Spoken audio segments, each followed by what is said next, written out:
Malipayong Domingo sa tanan. Welcome sa ato ang virtual gathering. I hope ready na tang tanan na mag-worship sa ato ang tinuod ug buhi nga Dios.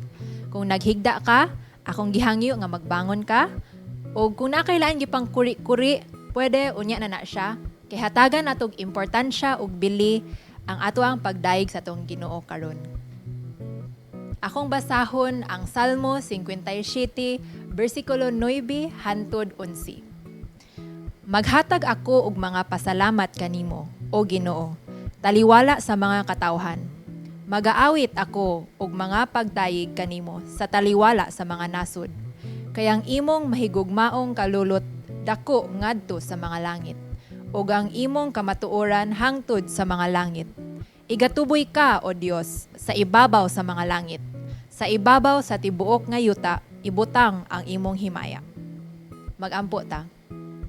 Ginoong Dios, salamat sa karong kabuntagon na imong gihatag nga opportunity na makasimba dara sa imoa. Salamat Lord sa matag usa nga ania karon para daygon ang imong ngalan. Sa ngalan ni Jesus, Amen. Gihangyo nako ang tanan sa pagtindog, sa pag-awit, sa pagsimba sa atong buhi nga Dios.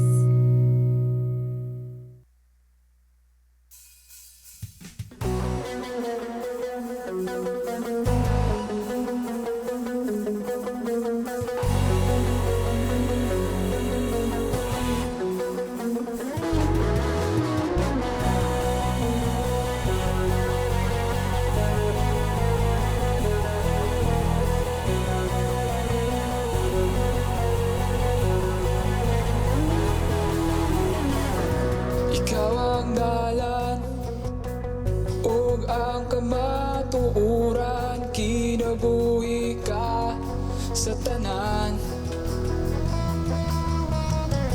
Dili ka gayud mapungkan, ug dili pa usab matungkad ang imong pagkagamanan. Diyos ikaw, Diyos ikaw, Diyos ikaw ang kaluwasan ko. Diyos ikaw, Diyos ikaw, Diyos ikaw ang gikinahanglan ko.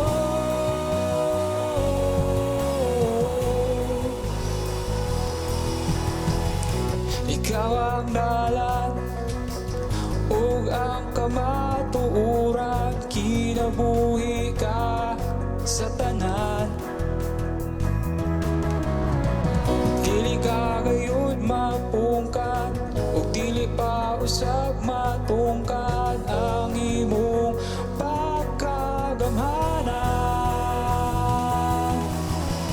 Diyos ikaw, Diyos ikaw, Diyos ikaw ang kaluwasan ko.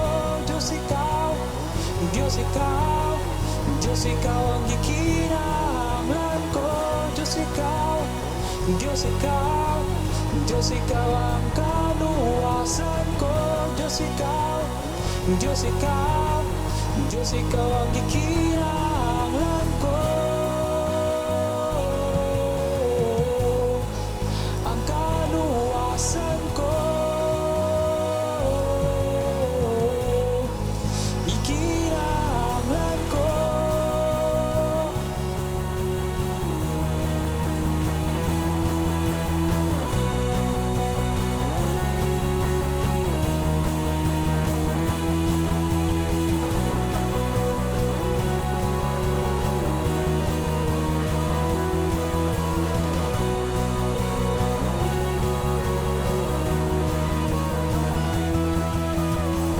Diyos ikaw, Diyos ikaw, Diyos ikaw ang kaluwasan ko. Diyos ikaw, Diyos ikaw, Diyos ikaw ang gikinahanglan ko. Diyos ikaw, Diyos ikaw, Diyos ikaw ang kaluwasan ko. Diyos ikaw, Diyos ikaw, Diyos ikaw ang gikinahanglan ko. Diyos ikaw, Diyos ikaw, Diyos ikaw ang kaluwasan ko. Diyos ikaw, Diyos ikaw, Diyos ikaw ang gikinahanglan ko. Ang kaluwasan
walay lain.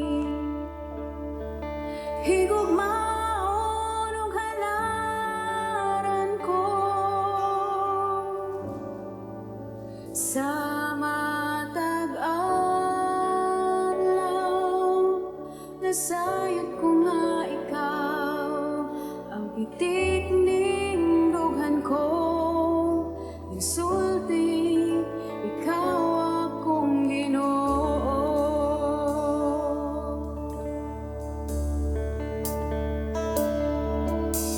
Ang gugma ko alang kanimo.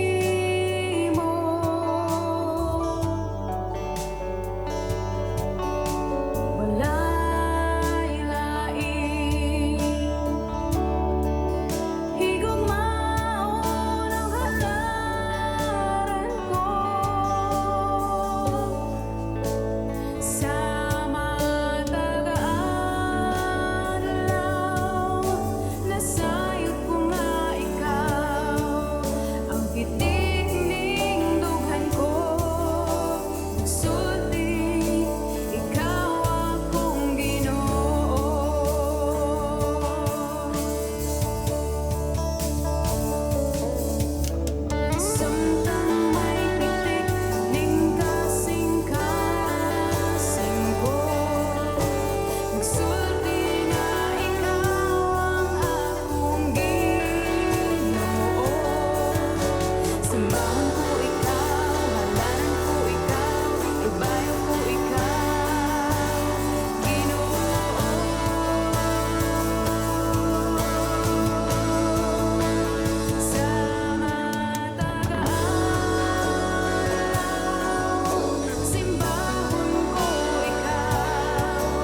Samtang may pitik ning kasing-kasing ko, nagsulti nga ikaw ang akong Ginoo.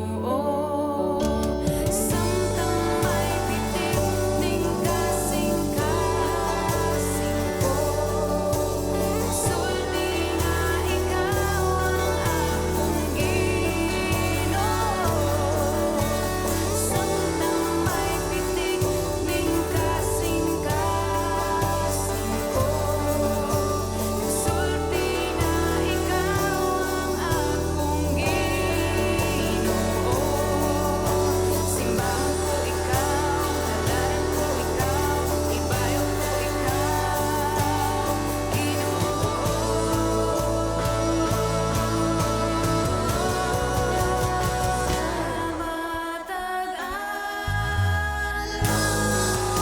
simbahon ko ikaw, simbahon ko ikaw, sa matag adlaw. Dayon ko ikaw, dayon ko ikaw, sa matag adlaw. Simbahon ko ikaw, simbahon ko ikaw, sa matag adlaw.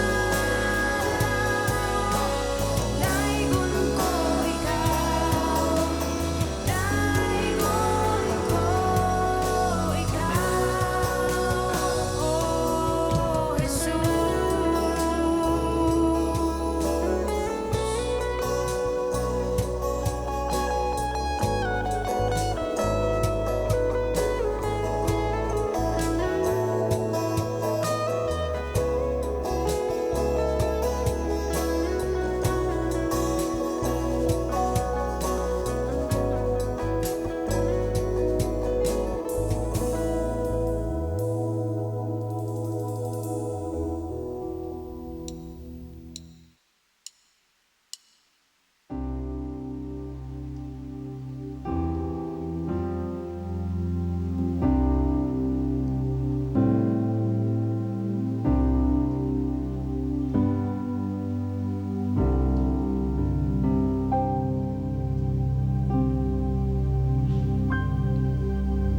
Tis so sweet to trust in Jesus, just to take Him at His word, just to rest upon His promise, just to know thus said the Lord.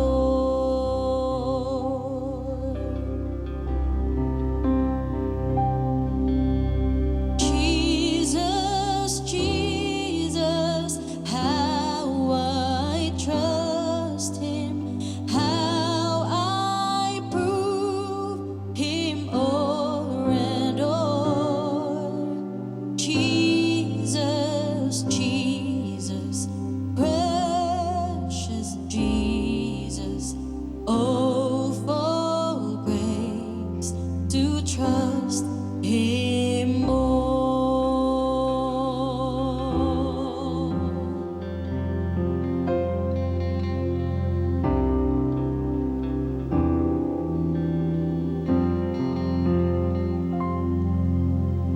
Oh, how sweet to trust in Jesus, just to trust His cleansing blood, just in simple faith to plunge me beneath the healing cleansing flood.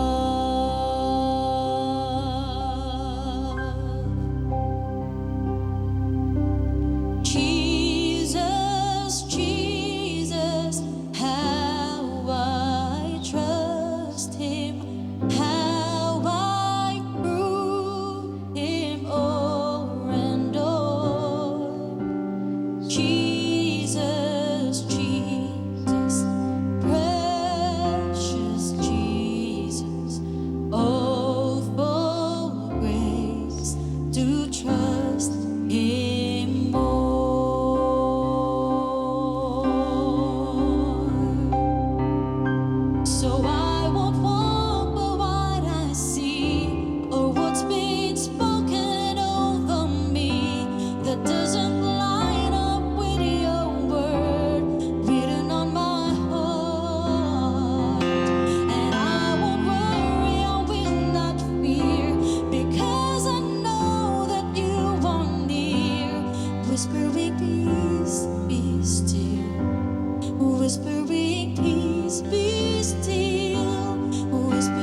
Uy, mayong adlaw sa tanan, mga kaigsunan. Nga naada sa inyong tagsa-tagsa ka panimalay, hinaot nga ikaw naa sa mayong kahimtang karon, ug andam na maminaw sa pulong sa Dios. Kay kita nasayod no nga ang tao dili lang mabuhi sa pan, kundi sa matag pulong nga mogawa sa baba sa Ginoo. Ang ato ang teksto karon mga kaigsunan makita diara sa Mateo Kapitulo 21, 12 paingon sa 17. Now, ang konteksto niini nga si Jesus padulong na sa Jerusalem o nakaabot na siya, no? Nakaabot na siya sa Jerusalem on dayon ang mga tao nakamatikod nga siya padulong na dadto og nag-andam ang mga palmera, no? Ang mga tao isip pag-welcome kaniya nga hari o kining ginatawag nga Misayas. O ang mga katawhan naghugyaw nga sila niingon, Hosana, anak ni David, kaliwat ni David, no? Nga naga-ekspresar sa iyahang pagka manluluwas. Now, ato po nasabtan niya kinitanan plano nas Ginoo, no?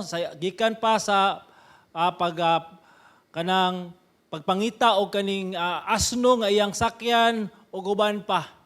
Nga kaning tanan dili gayud aksidente o kabalo man ta nga ang iyang pagpadulong didto sa Jerusalem is to offer himself as sacrifice, as ransom for our sin. Now, pagkahuman ni adto, muna ni karon ang Mateo 21:12 paingon sa 17. Ako ang basahon. Unya si Jesus misulod sa templo ug iyang gihinginlan ang tanan na maligya ug namalit diya sa templo ug iyang gipang limbuwad ang mga lamisa sa mga tigpangilis ug salapi ug ang mga lingkuranan sa mga namaligya ug salampati. Ug mingon siya kanila, nasulat, ang akong balay tawgon nga balay alampo anan apan gihimo ninyo kini nga langob sa mga tulisan. Ug didto sa templo miduol kaniya ang mga buta ug mga bakol ug giayo niya sila. Apan sa diha nga ang mga pangulong pari ug mga eskriba nakakita sa kahibulungang butang nga iyang gibuhat ug sa mga kabataan nga nanghugyaw sulod sa templo nga nag-ingon, Hosana, anak ni David. Sila nangasuko. Og sila mingon kaniya, nakabati ka ba sa ilang gingon? Si Jesus mingon, oo. Og wala ba kamo nakabasa niini? Gikan sa gagmayng bata og sa mga masuso, gihingpit nimo ang pagdaig. O gibiyaan niya sila og migula siya sa syudad paingon sa Pitanya og nagpabilin siya didto. Mo kani ang teksto mga kaigsunan no nga nagpakita sa emosyon ni Jesus. Okay? Atong nasabtan niya si Jesus, di ba? Is a gentle and compassionate and loving and gracious. Muna ang ato ang nakita no sa series nato diri sa Matthew. No nga nagpakita gayud nga si Jesus is merciful. But kini karon nga teksto nagpakita pod nga si Jesus nasuko. Muna tagaan natong pagtagad kay usahay manggod kanatong mga tao ang atong panglantaw sa Dios no nga yes, loving, gracious, merciful, but we forgot that God is also capable of being angry. Masuko usab siya. Pero karon atong sabton nga ang kasuko sa Dios, no, adunay ginatawag nga patukuranan na ay rason o atong tanawon ini nga passage unsay rason nganong si Kristo nasuko. Okay? Now, muna ang titulo karon no nga ang pagpadayag sa kusuko ni Hesus. Nga ang Kristo nga ato ang nailhan dili lang maluluyon, dili lang puno sa grasya. Kristo usab kini nga masuko. Maka-ekspresar sa iyahang kasuko. Now, sa verse 12, unya si Jesus misulod sa templo. So, si Jesus misulod sa templo, isip sa ka Hudyo, okay? Nisulod siya sa templo, o sa diyang nisulod siya sa templo, naa siya'y namatikdan. Na sa dili pa nato na sabton nga kamatuoran nga ekspresyon ni Jesus Christ sa iyang kasuko, ato sang ginatawag nga susihon, unsa man day purpose kining word nga temple, kaning sa templo sa Dios. Matod pa diara sa Isaiah 56 versikulo 7, dadon ko kamo sa akong balaan nga bukid ug lipayon ko kamo dito sa akong templo. Ang inyong mga halad sinunog ug mga halad inihaw dawaton ko dito sa akong halaran. Kay ang akong templo ngalan magbalay alampuanan alang sa tanang kanasuran. So muni ang purpose sa temple sa Ginoo.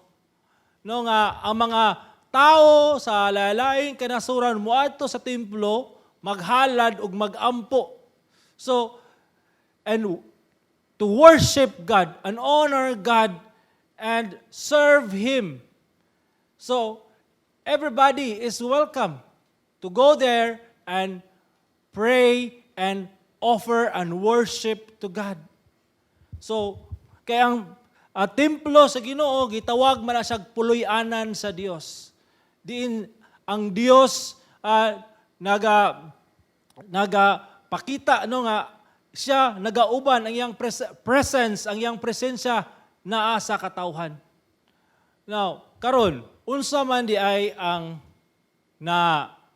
namatikdan ni Jesus sa dihang misulod siya sa templo. Di ba?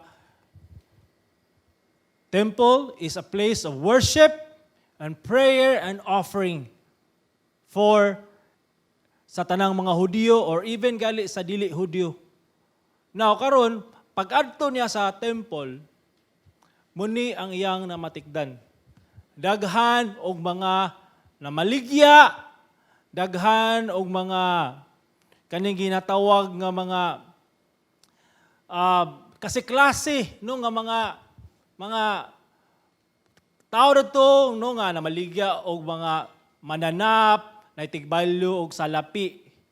Now, ang intention ani gyud sa tinuod lang kaning pagpamaligya o kaning pagbaylo sa salapi is actually, ang una gid ani, matod pa sa history, is, ang intention gid ani is maayo. Kaya imagine nimo no, nagpunsisok ang katawhan. Kung ikaw usa ka Hudyo, ang gikuman man sa Ginoo nga moadto gyud sa Jerusalem to celebrate Passover. So therefore, mangandam ka, nibiyahe ka layo-layo. So dili kayo practical nga magdaladala ka og karniro, magdaladala ka hayop nga imong ihalad kay basin unsa pala may tabuan ang hayupa, unsa pa lang may tabuan na. So ang practical is mag-andam kag salapi nga pag-abot nimo dadto is mopalit ka and then you offer. So ang intention gid ani is maayo aron dili gid mahasol ang mga magsisimba. Aron dili gid sila mahasol sa ilahang pag-adto dito sa Jerusalem o pagselebrar sa Passover. Now, kung inyong nanumduman, ang Passover is sa ka-selebrasyon diin gi-rescue sa Ginoo no ang mga Israelita gikan sa gahom sa ni Paraon og naghalad sila og mananap og katong angel of death wala gilabyan sila kay naaman ang dugo sa mananap sa ilang pultahan. So they remember that, no, God's deliverance, God's redemption sa ilahang mga ancestor o ilang gina-celebrate, recalling that God is really the one who delivers them. Now, pag-abot dito ni Jesus, na ay ginatawag ba, kaning nagligid ang mga katuigan, ang mga kadagkuan sa Hudyo, gituis ang maayong katuyuan sa Dios alang sa ilang kinaugalingon nga katuyuan. Unsa may ilang gibuhat. Now dito, ang halad nga mananap, for example, karnero, 10 times or to 20 times ang balor niini. So imagine nimo grabe kayog patong. So meaning grabe gid kay ni siya nga kana bitong ginatawag nga kanang pangwarta gid ba na og kun kani galing sa lampate kay for example pobre ka dili kay kadagag salapi siyempre kabusman na kuman ang Ginoo sila nga kuanang sa lampati. Pero pagabot dito sa templo magpalit na unta og kaning salampati aron paghalad 50 times ang balor sa salampati. So kung ang imagine nimo na no grabe kay kamahal. So nahimong burden.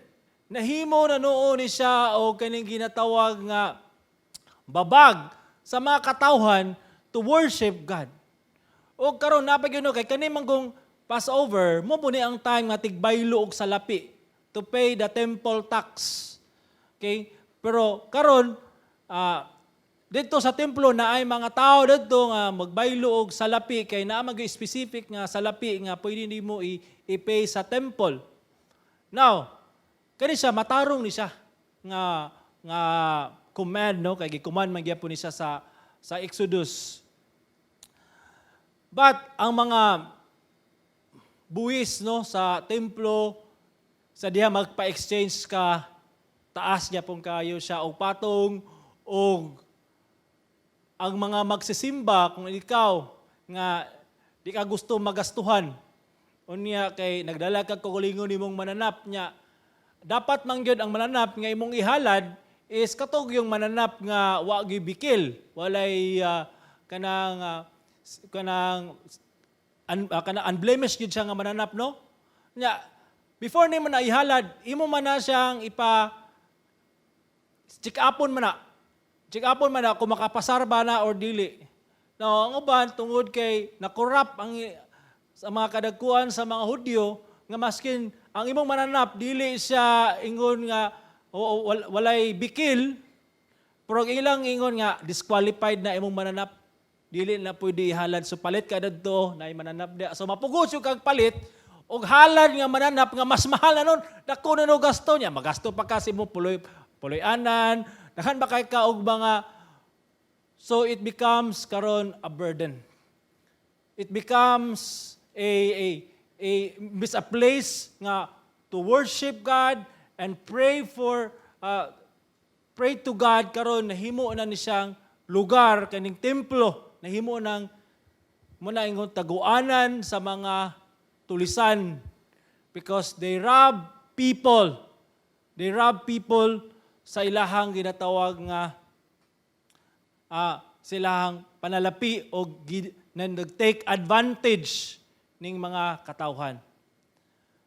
So sa dihang si Jesus tuana dito sa templo, ang iyang gibuhat na dari sa verse 12, no? Ipapahawa niya ang tanan nga namalit o namaligya dito. So matod pa sa Synoptic Gospel,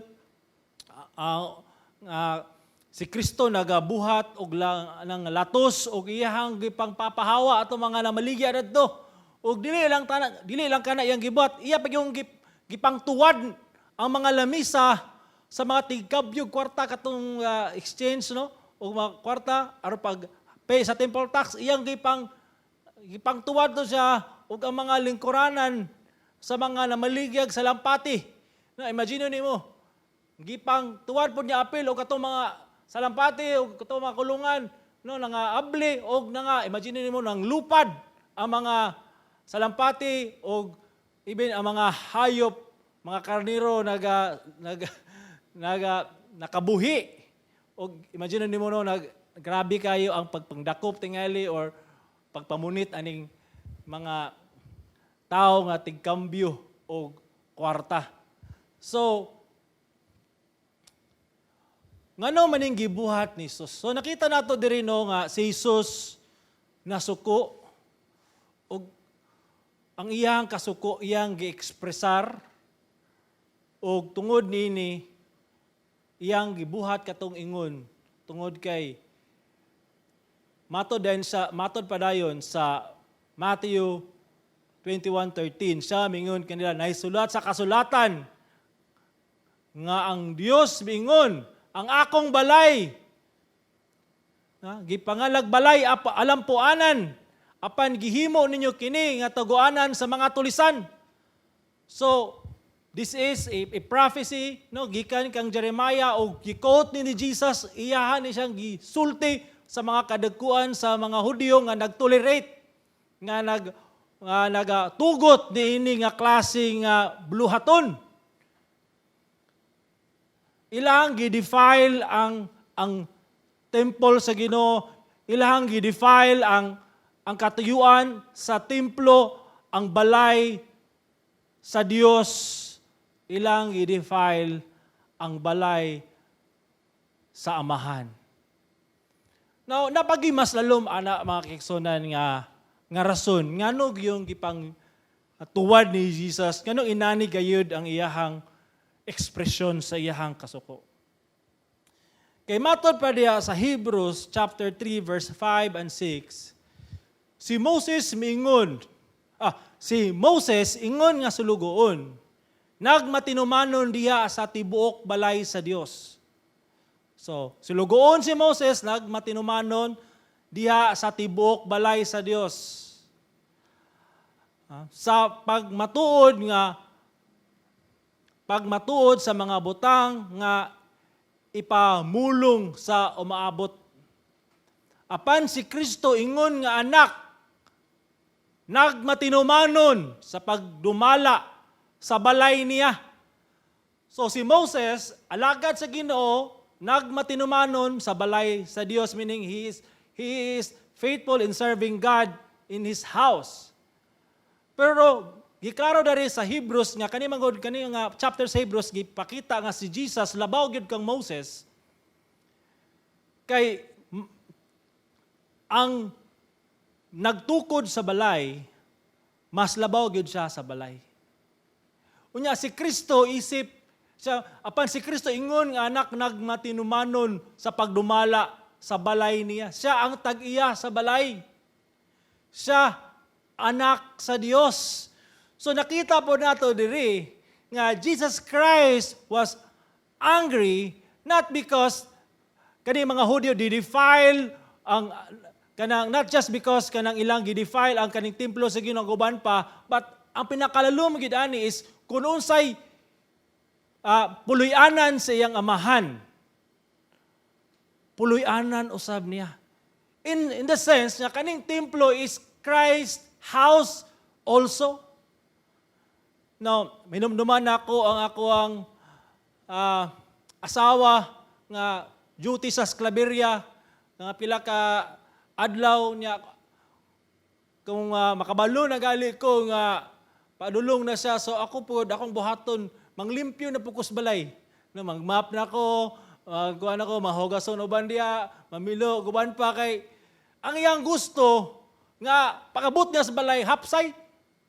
Hapsay gyud meaning kanang kay isa gusto nga naay mga di ma-arrange na, so ako naningkamot pud taon no kay i-make sure na ako nga di siya masuko. Kay na mag one time mga pakabot niya grabe gyud siya kasuko kay grabe gyud kayo kagubot ang balay. No, nga ako po pasaging lalalang na mas mirmer. Pero di ginapda pwede no nga pasangilan lang po ang bata. So imagine na, ikaw no, tag-iya sa balay. Unya na imong katabang, imong gibilinan no nga mga katiman sa balay. Unya pagabot nimo dadto. Nadadto mga amiga sa imong katabang nagtanog Netflix, nag-Facebook o uban pa diya niya ang mga, di ba? Nagluto sa pagkaon. Kaingon ka nga, maingon ka nga, good job. Good job. Di ba? Ang isip tag-iyas balay, masuko juga. Di ba? Kaya kabalo ka nga kanay lang, di ba? Dili na siya mo'y purpose. Ganong naala yung balay, kay balay na siya nga, alas pamilya, matulog ka, makares ka, di naman nung kakares ka, nga dahan pa na siya nila. So, di ba?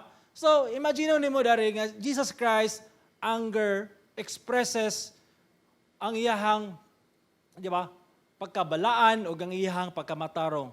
So, ani nga klase nga kasuko, si Jesus, wala gid siya nakasala. Now, matod pa diri sa ni Dr. Ralph F. Wilson, nga there are times when the lack of anger at great injustice shows a disengagement with reality. It's not that anger, it's not anger that is evil, but what that anger causes us to do that is unrighteous. So matod pa din ni Dr. Ralph Wilson, ang anger nagpakita og kanabitong engagement kung nakay na matikdan nga great injustice. For example, if you love a child, kung ganahan kag mga bata, you consider nga kani mga bata is precious, they're special, so you love them. So, you will be angry kung naay mga inahan diya nga gipang salib ilang mga bata gipang biyaan as kasagingan gipang lamigasan. Di ba? Or ang uban gipakuha ang bata. Di ba? Nagi kay emotion nga anger ana. Uban gali katong uban nga ganahan og mga animals kanang ganahag iro. Masukogin sila kaun ang iro, dili pa kanon. Masuko sila ang iro, tamayon kay dog lover, pet lover, pang ano ng mga uban di ang mga agency para antay ani nga mga tao nga mukaog iro. So, kita mga Kristiyano, I hope nga wala na ito nagibuhat ng mga mukaog iro. Pero kung mukaog magkagiro, ikaw na ibahala sa mong kinabuhi niya. Pero ako lang point, ani mga kaigsunan nga kung unsay importante si gi-value when there is ni violate ana nga imo gi-value, you will be angry. Now, pasabot po dari nga ang kasuko dili na siya evil, kundi unsay gibuhat nimo human ka na suko kay naiuban na suko na malikas, panakasakit na tao, gusto na ka mudumot, mo sakit si mo ang isikataw na kana, that is sin na siya. Now, isip prostahanon. Sa unsang higayon kita magpakita sa matarong kasuko. Nasabtan nato nga naay kasuko nga matarong. Now, naay mga example diari sa Biblia nga nagpakita og mga kasuko nga matarong. Kung imong tanawon diya sa Galatia 3:1, grabe kayo kasuko si Pablo. Ug mo ni yang ingon, pagkabuang-buang gayud ninyong mga taga-Galacia. Kinsabay naglamat na ninyo nga unta gisaysaya naman kamo sa daya gayud mahitungod sa kamatayon ni Kristo didto sa cross.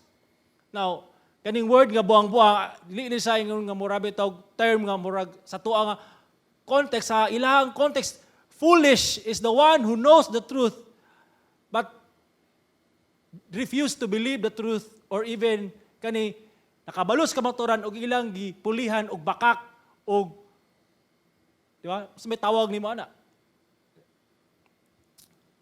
Na buang-buang.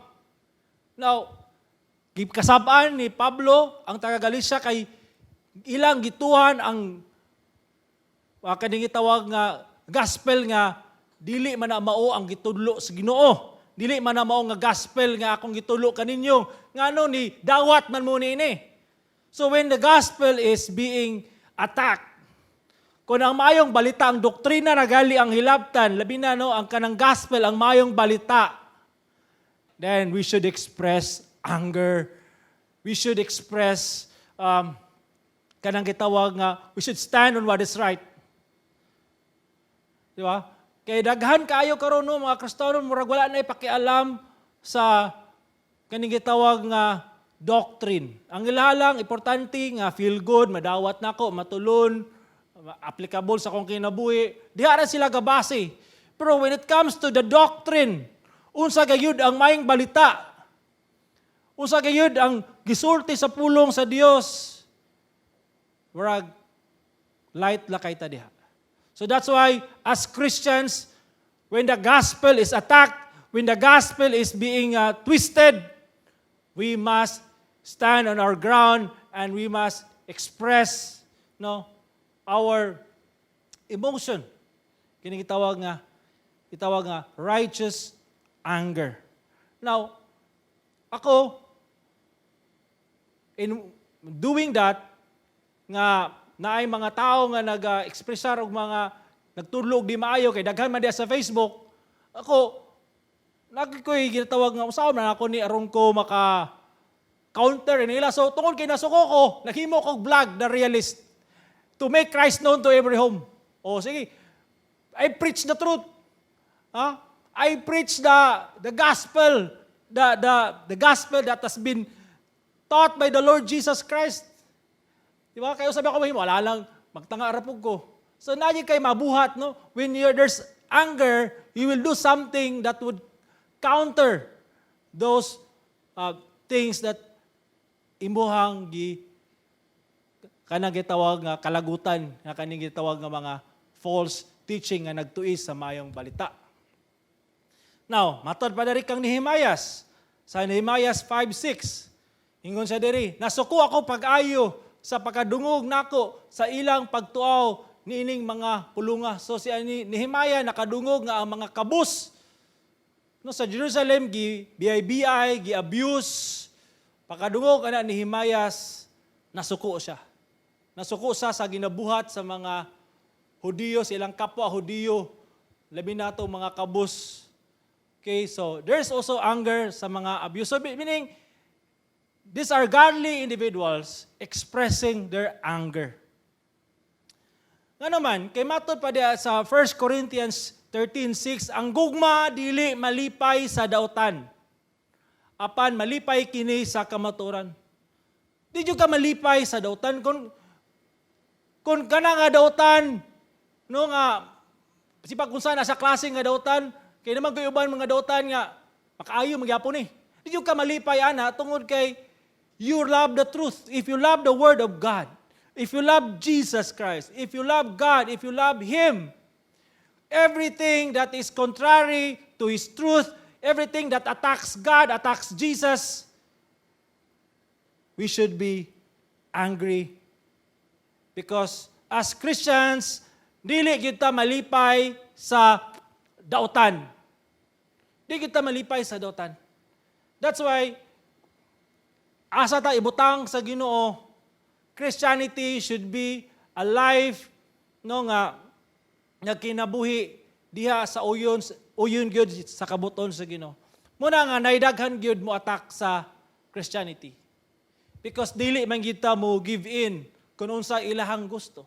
Muna matawgon kag natol pa sa in English nga bigot nga mga close-minded mga tao nga kita no nahimong dautan.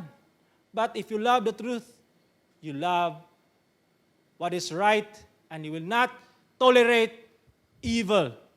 Matod pa diri sa Roma 12:9, kinahanglan walay pagminaot ang gugma. Matod pa diri, then ingon ni Pablo sa mga Christians, dumti ninyo ang dautan. Kupti ang maayo, kupot sa maayo, dumot sa daotan. As time goes by, murag kaning dumot sa daotan, murag kita na murag gadjas. Murag okay pa man eh. So as a Christian, no, as I grow in my faith in the Lord Jesus Christ, as I read His Word, I love Jesus and I love His truth. So therefore, hatred towards evil should be part sa to ang kinabuhi. Because we belong to the Lord Jesus Christ. Dili ta pwede Kristohanon nga crossbreed.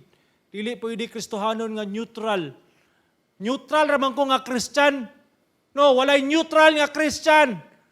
Pili ka sa ka-loyal, Jesus or the world. If you love Jesus Christ, if you love His truth, then stand on the truth. Hate what is evil. Examine your life right now. If there's evil nga ginabuhat, and you love it, you enjoy it, you're not hating it, then examine yourself. Are you really loving Jesus? Do you really love Jesus and His truth? Because if you love Jesus and His truth, you will reject those things that are against to His will. Muna ingon dari mga kasuan, ginabalik-balik, this is self-denial. This is carrying our cross because we are obeying Jesus. We obey our Master, the Lord Jesus Christ. So sa mga ito natunan na rin, no? Ang sala, dili sala ang kasuko nga pinasikad sa kamaturan o pagkamatarong. Duha gina, pinasikad sa kamaturan o pagkamatarong kaya ang imong response di ay basig nakas kamaturan pero dili pun matarong imong response, no? Pinasikad sa kamaturan o pagkamatarong. Now, balik ta sa istorya. Sa verse 14, Matthew 21 verse 14, ang mga buta o mga bakul miduol kanya dito sa templo o giayo niya sila. Ang gitagag pagtagad sa mga kadagkuhan sa Hudyo is katong mga tao nga makapalit, katong tao nga maka-afford, and of course, katong tagad o accommodate. Pero kani mga buta o mga bakul, muna yung mga tao nga neglected. Muna yung mga tao nga naras daplin kay kini mga buta o mga bakul dili wala na sila luna. Diya sa templo kay ginadili ni sila nga mag-alagad. Ginadida ni sila nga maka-offer because mga butaw, mga bakol na yung mga bikil silang kinabuhi. Na yung mga diferensya silang kinabuhi. Usa pa, wala man po sila ika-afford to offer because they are blind and lame. So, usa man po sa butana. Wala sila kwarta, way dada. So, wala ka-offer. So, usaw man na. Nara sila sa daplin. Okay, nara sila sa daplin ng hangyo. Kaluy imi, butami, bakol. Luy ka. Pero tanawa, ang wala gyatiman sa kadagkuan sa Hudyo, nakita na to diri no, when Jesus Christ expresses His anger, dari po na to makita nga Jesus Christ expresses His compassion and mercy. He was angry to those people no nga napakita og hypocrisy, nagdefile no sa templo og nagabuhat og daotan. And ato po nakita diri nga Christ showed compassion to the blind and the lame. Si Kristo nagpakita og sample, muni siya dapat anyong ginabuhat unta. Muatiman ani nila nga mga sinalikway, mga buta o mga bakol. Imagine ninyo ni mga kaigsunano, Passover ni nagpunsisok ang mga katawan og mo po ning mga time nga mga buta o mga bakol muadto po sa templo kay mo po ni siyang time I believe nga daghan og mga makita nga mga offering, daghan og magpakita kaluoy sila ha. Okay? Pero ang estimated nga mga tao nga moapil sa Passover is 2 million. Okay? And then mga daghan mga mananap no ang mga ipang-offer o ang estimated ana is 250,000 ang mga karnero nga gipang halad. Pero kani mga buta o mga bakol unsa may ilang mahalad. Christ came. Ang mga bakol o mga buta miduol kaniya sa templo. Niduol kang Hesus. O kung sa may gibuhat ni Hesus gipang ayo. I believe kani nga klase nga kaayuhan is miraculous gikas tanan no kay nga daghan kay naayo ani. Daghan kay gipang ayo. And naiusa ka commentator nga tungod sa gipangbuhat ni Kristo mga milagro nga naabot ang time na tungod sa kadaghan murag wa nay makita nga mga buta ug mga bakol sa dalan kay pang-ayo na tanan. So imagine the working of the Lord Jesus Christ. Everywhere He goes, kung ay mo Lord, ayuhon. Compassion dapat. O sa dihang nakita sa mga kadagkuan, sa mga pari, mga eskriba, sa may ilang ekspresyon, nasuko. Nasuko ang mga kadagkuan sa mga pari o ang mga magtutulo sa balaod sa pagkakita nila sa katingalahang butang nga iyang gibuhat. Nasuko usab sila sa mga bata dito sa templo tungod kay naninggit dalaygon ang kaliwat ni David. Imbis unta nga daygon nila ang Dios tungod sa kaluoy nga gipakita ni Hesus sa mga kining gitawag nga mga butaw, mga bakol. Instead nga magpakita sila og pagdaig sa Dios kay gi-correct ni Jesus ang mga dili maayo nga mga practices. Instead unta mga modaig sila sa Ginoo kay mga bata ni daig sa Ginoo, ang gibuhat aning mga kadagkuan sa mga pare mga hipokrito is nasuko noon. Nasuko sila. Di ba? Pagkakita nila sa katingalahang butang nga iyang gibuhat, sa diyang giayo ni Jesus ni mga bakol, mga buta, nasuko. Naaba ni sila sa saktong pangunahuna. Dari na to makita igsono ang ilang kasing-kasing nga grabe gayud kadautan. Tungod sa pagkadautan grabe kay pagkabuta. Nga dili nila makita ang buhat sa Ginoo. Dili lang kana nasuko usab sila. Wala lang sila nasuko kang Hesus, nasuko usab sila sa mga bata. Pati mga bata wala gipatawad ini mga pare kay ngano man unsa may gibuhat sa mga bata. Naninggit dalaygon ang kaliwat ni David. They praise Jesus for what He has done sa temple, what He has done ani mga buta o mga bakol nga gipang-ayo. They praise Jesus kay nakita po nila nga muning gibuhat silang ginikanan kadalaygon ang kaliwat ni David. They recognize that Jesus Christ is the Messiah. Busa ang mga kadagkuan sa mga pari. Busa mingon sila kang Hesus. Nakadungog ka ba sa ilang gipangsulti?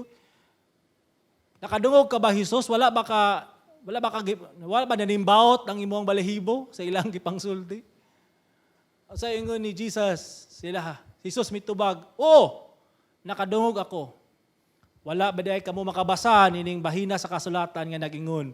Ang mga bata o ang mga masuso, gibansay mo sa paghalad o hingpit nga pagdaig kanimo. Gi-correct sila ni Jesus Christ, ipakitaan sila og scripture basis. Now, unsa man ang point ni Jesus Christ ari? The praises that these children is doing, wala na nila gidaig si Jesus, but they praise God Himself. Dari gipakita ni Jesus nga siya Dios. Siya gayud ang anak sa Dios. Unya mibiya si Jesus kanila og migula sa syudad paingon sa Bitanya og didto siya mipahulay pagkagabi. Now, unsa may ato ang matun-an aning bersikulo iso na passage mga kaigsunan. Ang kasuko ni Jesus nakaangkla sa iyang pagkabalaan ug pagkamatarong. Nakita nato diri nga si Jesus expresses his anger, no? Kana siya nakaangkla sa iyang pagkabalaan o pagkamatarong. Matod pa diya sa Salmo City, versikulo 11. Matarong ka nga maghukom. Adlaw-adlaw gipakita mo ang imong kasuko sa mga daotan. So kung imong tanawon, sa verse 7, chapter 7, verse 11 sa Salmo, nga giilan ni sa salmista nga ang Ginoo maghuhukom, siya righteous judge, o adlaw-adlaw gipakita mo, gipakita sa Ginoo ang iyang kasuko sa mga daotan. So every day God is angry.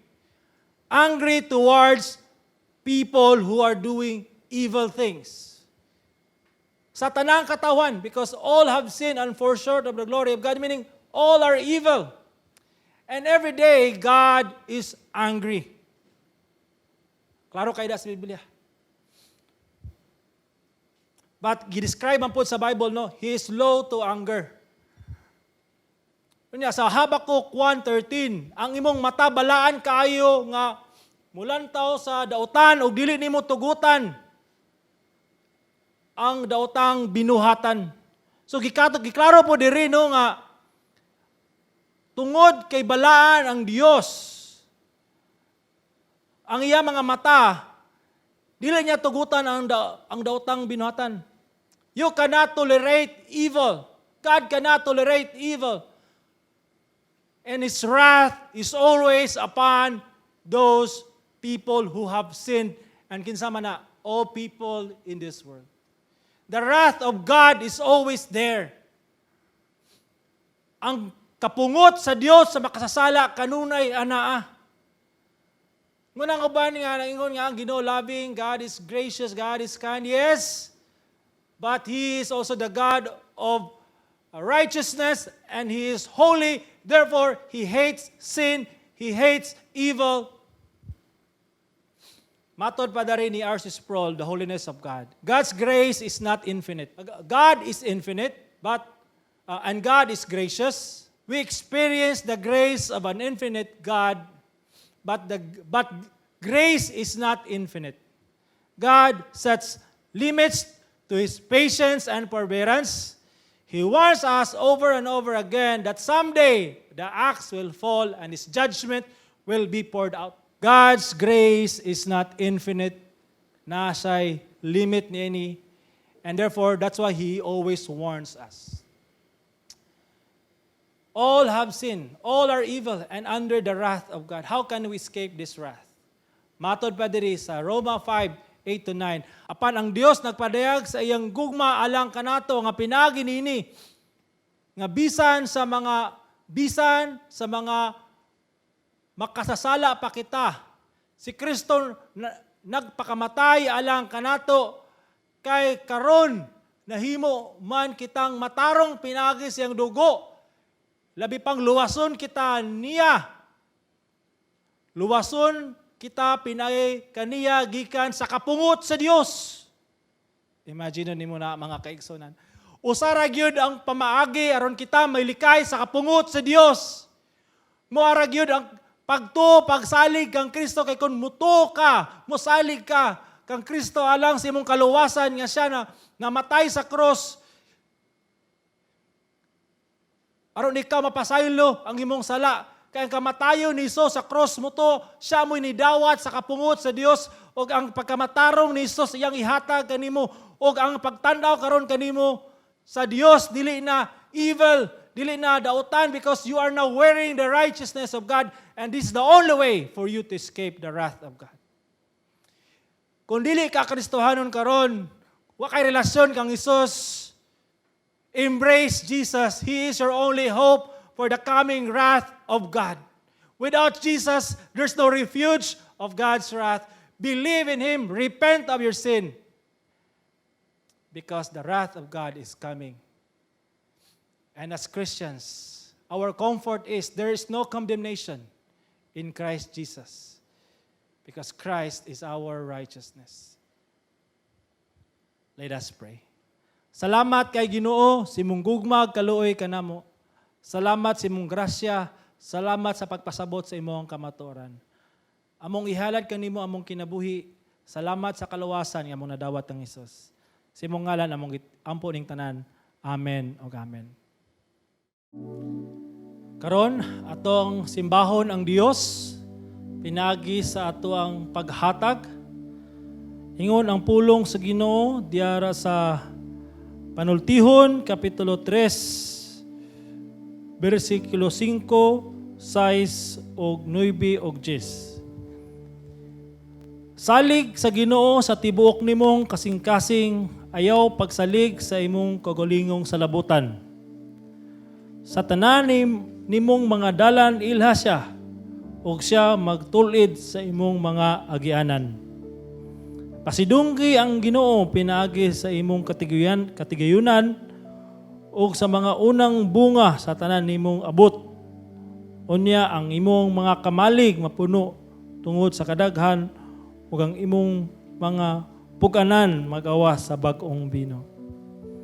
Igsoon sa tong paghatag sa buhi nga Dios, pagpasidungog kaniya pinagi sa panalapi kita gidasig, no? Nga musalig gayud sa Dios sa atong tibuok kasing-kasing ug dili magsalig sa atong kagulingong kaalam. It involves faith, trust in God, knowing that He will provide everything we need. Honoring God, pinaagi niini nga paghatag, ato ang gipadayag kaniya nga siya ang Dios even sa ato ang mga panalapi. Nga kita nagsalig gayud kaniya nga mo supply sa tanan natong mga panginahanglan. Karon kita pasidungog sa Ginoo pinagi sa paghatag.